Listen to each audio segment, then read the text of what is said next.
J'ai 25 semaines pour perdre 15 kilos et je te donne tous mes conseils.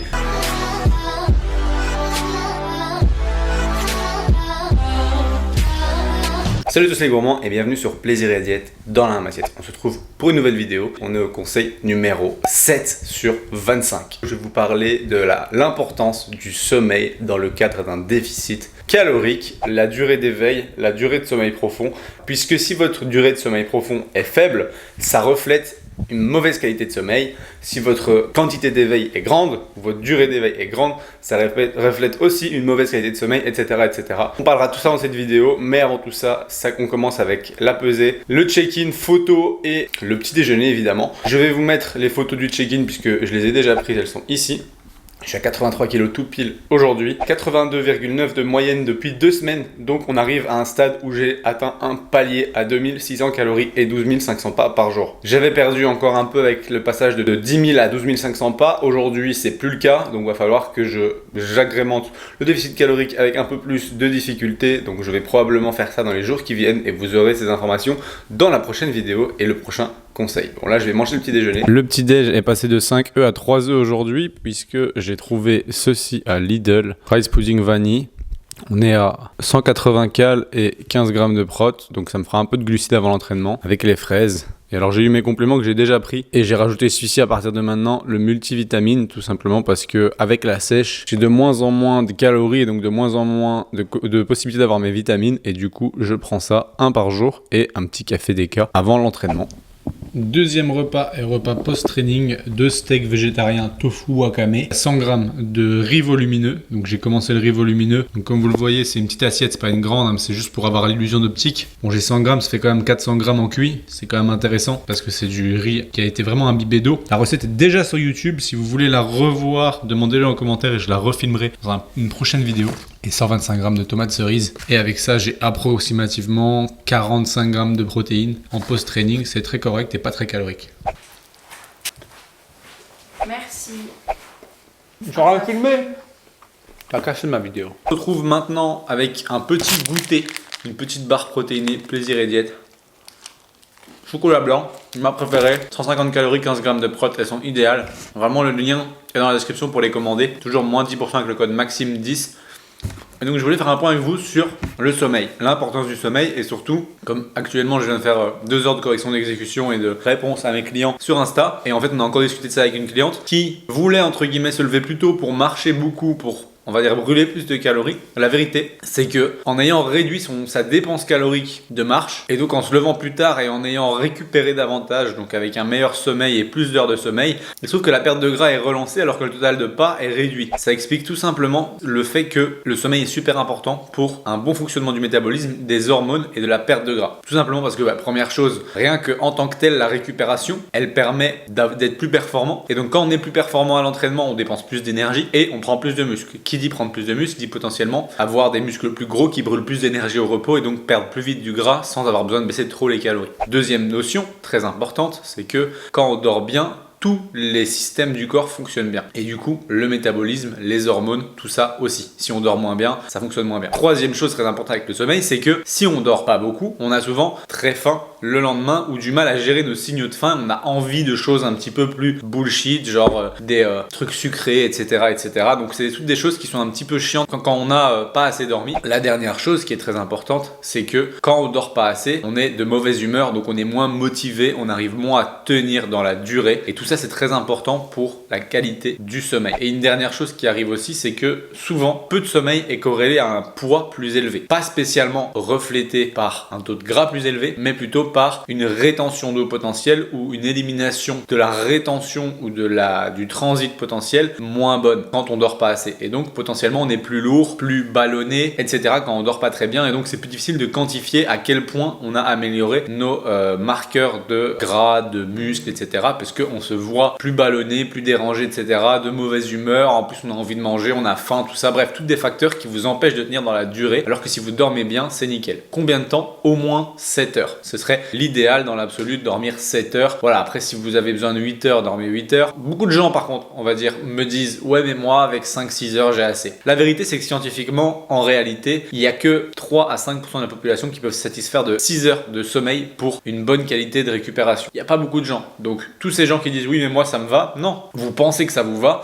parce que vous n'avez pas essayé plus sur une durée suffisamment importante pour ressentir des bénéfices. Mais en vérité, dormir entre 7 et 8 heures et plus proche de 8 heures que de 7, ça peut vraiment vous aider à avoir une meilleure qualité de vie, une meilleure adhésion au programme et donc plus de facilité à perdre du gras sans trop devoir se restreindre. Comment je traque mon sommeil? Personnellement, moi j'ai une montre pour traquer le sommeil. Après, il existe les montres connectées, mais il existe aussi les bagues maintenant. Je pense qu'on peut mettre au doigt qui analyse un peu tout ça. Et dans l'absolu, au niveau des montres, vous n'avez pas que les Apple Watch qui coûtent 2, 3, 4, 5, 1000 euros, bref, en fonction des gabarits. Mais il y a aussi les Fitbit ils ont le petit bracelet Fitbit qui ne montre que l'heure et qui traque les pas et le sommeil et qui est vraiment tout fin et qui doit coûter une centaine d'euros et qui permet de traquer votre sommeil qualitativement et ça vous permet en fait de regarder les phases de sommeil profond. Parce que si vous avez 8 heures dans le lit ou 7 heures dans votre lit, ça ne veut pas dire que vous avez 7 heures de sommeil. Donc c'est très important de garder ça en tête et que finalement 7 heures dans le lit ne veut pas dire 7 heures de sommeil. 7 heures de sommeil ça veut dire 7h30 au minimum dans votre lit parce qu'il y a le temps de s'endormir etc. qui n'est pas compté dans le sommeil. Pour vous donner un exemple, je me couche souvent entre minuit et minuit et demi, je me lève à 8 heures. Donc ça veut dire que dans l'absolu, si je m'endors à minuit et que je me lève à 8 heures, je devrais compter 8 heures de sommeil. Sauf qu'en vérité, ma moyenne est très rarement à 8 heures de sommeil. Ma moyenne est en réalité plutôt vers les 7 heures ou 7h30, tout va dépendre. Si on regarde au mois dernier, ma moyenne, elle est à 7h18 alors que je vais toujours me coucher vers minuit en moyenne. On se retrouve avec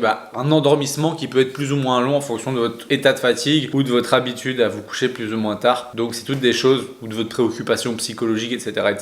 Donc c'est toutes des choses très importantes. Du coup pour optimiser tout ça il y a deux choses possibles. La première c'est la mélatonine que moi je prends tous les soirs pour essayer de produire de la mélatonine chaque soir avant d'aller me coucher aux heures précises auxquelles j'ai envie de me coucher. 30 minutes avant d'aller me coucher j'en prends. Donc là si je vais me coucher à minuit, j'en prends à minuit. Je sais qu'à minuit 30, je suis en train de dormir. Comme ça, à 8 heures, ça fait 7h30 de sommeil réel. Donc à minuit, je prends la mélatonine, je me mets dans mon lit. Minuit 30, je m'endors probablement. Parfois, c'est plus tôt. Mais voilà, comme ça, vous savez, et ça me permet d'avoir en moyenne 7h18 de sommeil. Parce que, je voulais aborder un autre point, dans ces heures de sommeil, en fait, il y a une décomposition. C'est que le sommeil est compté seulement sur les phases, on va dire, de sommeil réel. Parce qu'il y a des phases de réveil aussi pendant la nuit et ces phases-là ne sont pas comptées dans les minutes de sommeil. Regardez, si je vous montre de mon côté. Ici, vous avez toutes des petites lignes orange. Les lignes orange en haut sont les phases de réveil. Donc ça veut dire que j'ai eu 8 minutes de réveil. Ces 8 minutes de réveil ne sont pas additionnées dans les 7h30. Ça veut dire que ça va être déduit des 7h30 dans lesquelles vous dormez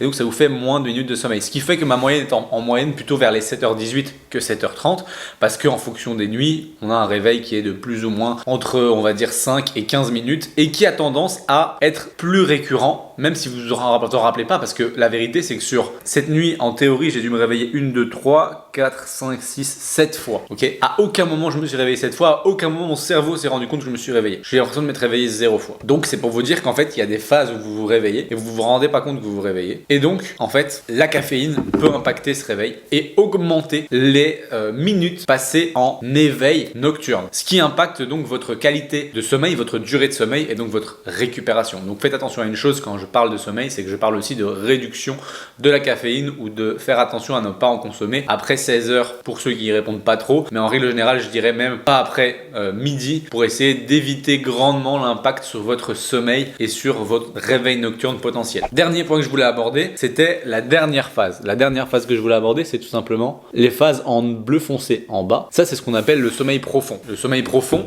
c'est le sommeil pendant lequel on dort le mieux. Et plus on consomme de caféine, moins ce sommeil profond est quantitatif. Moins on va en avoir de minutes de sommeil profond. Il est très important de viser au moins 45 minutes de sommeil profond chaque nuit et si on peut jusqu'à 1h20, 1h30 de sommeil profond. C'est rare d'aller au-delà, vraiment. Si vous êtes en dessous, c'est quelque chose qui vous préoccupe et que vous n'avez pas très bien dormi et il va de soi que c'est quelque chose qui se fait principalement sur le début de la nuit. Donc plus vous allez vous coucher tôt, plus vous aurez de chances d'avoir beaucoup de périodes de sommeil profond et donc de minutes de sommeil profond. Mais attention, plus vous consommez de caféine, plus le sommeil profond est réduit. Et du coup, ça se peut que vous ayez 10-15 minutes de sommeil profond et 20 minutes de réveil sur votre nuit et que vous ayez aucun ressenti de ça parce que vous vous rendez pas compte de ça parce que vous êtes en train de dormir en fait. Et donc toutes ces périodes-là, réduction du sommeil profond et augmentation des réveils nocturnes impactent grandement votre récupération mais aussi votre perte de gras. Donc faites attention à la caféine, faites attention à tout ce qui pourrait être excitant avant de vous coucher. Essayez d'optimiser peut-être votre supplémentation avant le sommeil, notamment avec le magnésium, la mélatonine et potentiellement, si vous êtes très préoccupé, l'ashwagandha pour potentiellement améliorer votre qualité de sommeil et donc votre perte de gras.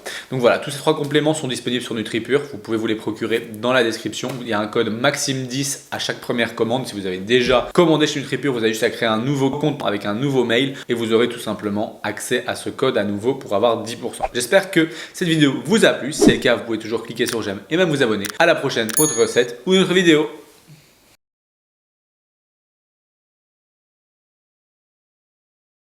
Ok, si tu es encore sur cette vidéo, c'est tout simplement parce que tu es intéressé parce que je vais te dire là maintenant. Je suis en train de te parler de quelque chose d'un petit peu plus personnel, plus axé sur toi, puisque je vais te parler tout simplement des coachings ou accompagnements qu'on peut proposer au sein de Plaisir et Diète. Je pense que si tu nous suis déjà sur Instagram, Plaisir et Diète, donc tout en un mot attaché sur Instagram, ou mon compte perso Maxime-LRNT, tu sais que je propose des suivis et qu'on propose au sein de la team de coaching des suivis au niveau de la nutrition, au niveau de l'entraînement, au niveau des deux ensemble, au niveau de votre mindset, au niveau de la psychologie liée à l'alimentation, un meilleur équilibre, etc. Ainsi que pour ma part et celle de Manon, des consultations diététiques qui peuvent être remboursées en fonction de vos mutuelles. Il se trouve que pour tous ces types de suivis, on a créé une sorte de questionnaire avec toutes les informations que tu pourrais nous faire parvenir pour qu'on analyse un petit peu ton cas et qu'on voit un petit peu ensemble en fait, est-ce qu'on a quelque chose à te proposer qui pourrait t'aider à atteindre tes objectifs, que ce soit une perte de gras, que ce soit une prise de muscle, que ce soit une meilleure relation à l'alimentation, que ce soit tout simplement une sortie des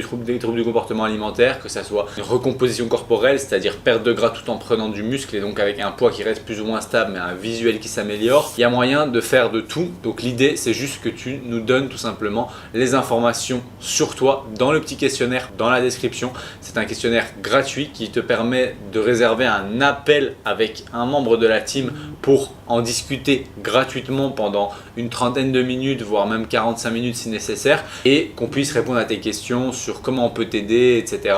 Et si ça t'intéresse, n'hésite pas donc à aller cocher ce premier lien dans la description et à tout simplement prendre ton appel gratuit pour qu'on voit ensemble ce qu'on peut faire pour t'aider.